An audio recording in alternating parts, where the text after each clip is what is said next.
So hello guys, good morning. So nandito tayo guys sa ating shop na maliit. At ito si Autoboyson. So ngayon guys ay atin ang binabalik itong ginawa nating ano.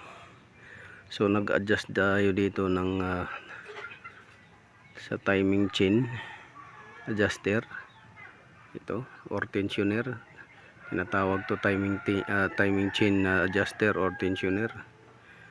Tapos dito nag-adjust rin tayo sa kadena at saka sprocket dahil maingay at napudpud siya dahil natuyuan ng langis. Tapos itong maingay na compression release, ito yan, compression release yan na maingay. So nag-adjust din tayo ng spring para hindi gaano mag-ingay siya. Normal lang yan sa Suzuki Rider na mga makina ganito, may compression release yan. Pero pagka weak na ang spring, masyado nang maingay, minsan lumalagatak na, hindi na normal. Pero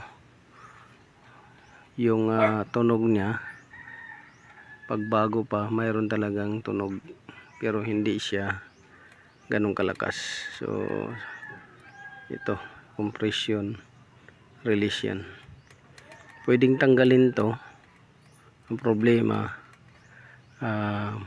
matigas i-kickstart, tapos matigas din pag post-start, baka hindi kayanin ng starter.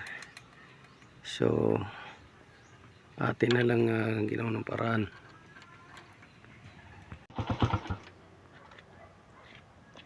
So panda rin natin guys, tingnan natin kung aandar to.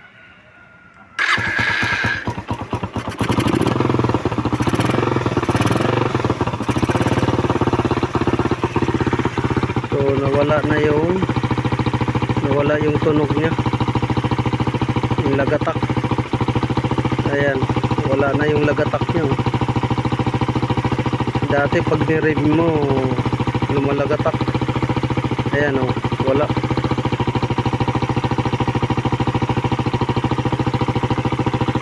Dati pag ni-rev ninyo o pag ni-rev ko, lumalagatak guys, may lagatak.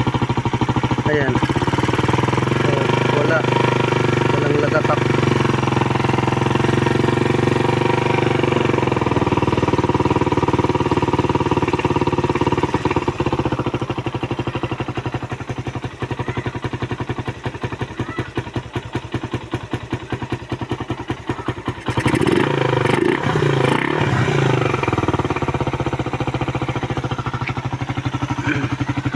Wala na siyang lagatak.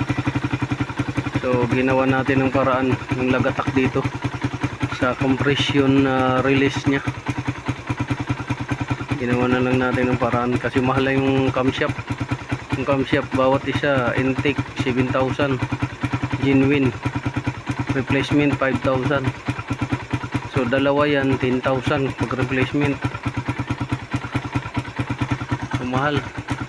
Kahit na replacement tag 5,000 isa, 10,000, wala pang labor. So yan, babalik na natin yung mga tinanggal natin guys. This is Autoboyson. So natapos na natin. So naikabit na natin lahat ng mga clearings, cover at saka parts, accessories. So yan, atin na naikabit lahat simula dito. Yan, nakabit na natin mga clearings. Yan. So atin ang papanda rin yan mamaya. So kailangan double check nyo muna kung lahat ba nakabit talaga. So yan, langis, na check na rin natin yung langis, brake fluid.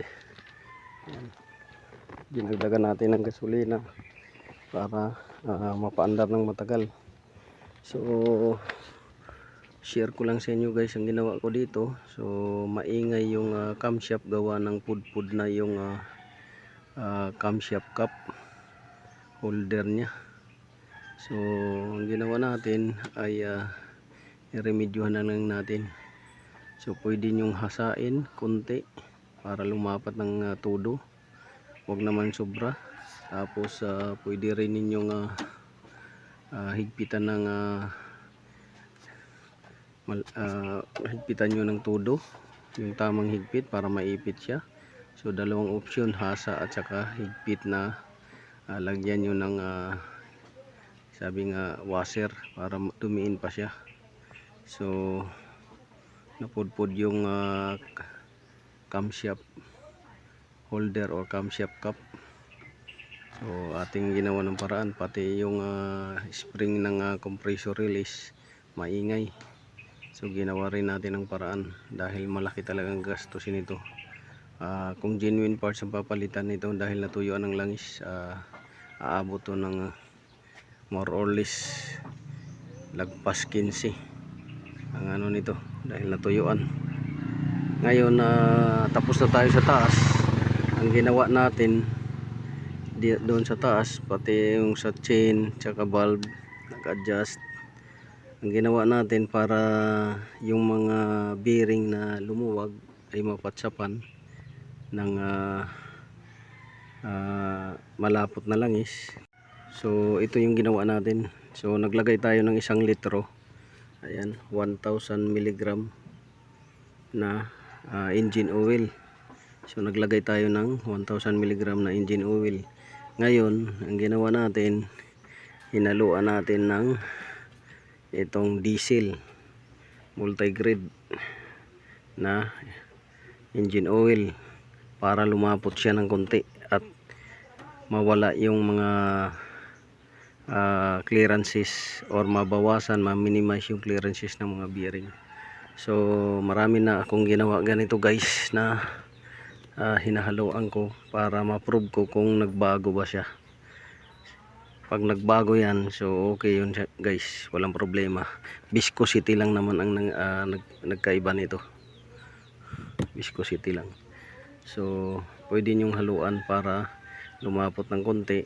Ngayon para mawala yung tunog. So paandarin na natin guys, paandarin natin.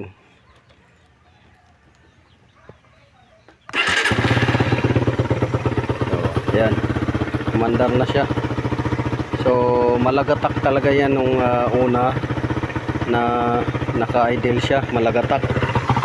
Pero ngayon, diba, wala nang lagatak.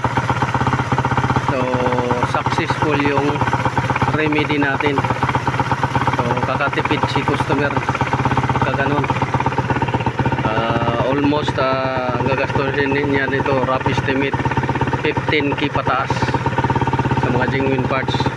So ayan, dati malagatak yan, yung compressor release. Ngayon wala na, pati dito malagatak.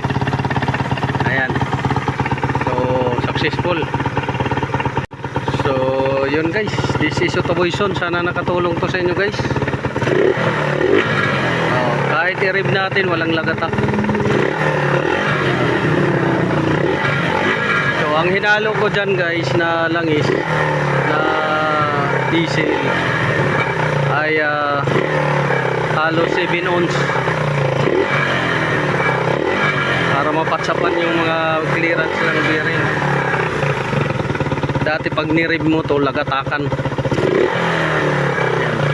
Diba, wala na.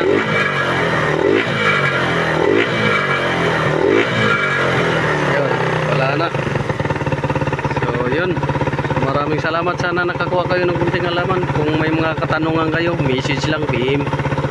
So yan, naluan natin ng ito, nawala yung lagatak. Ayan, so normal na. So God bless you all. This is Autoboyson.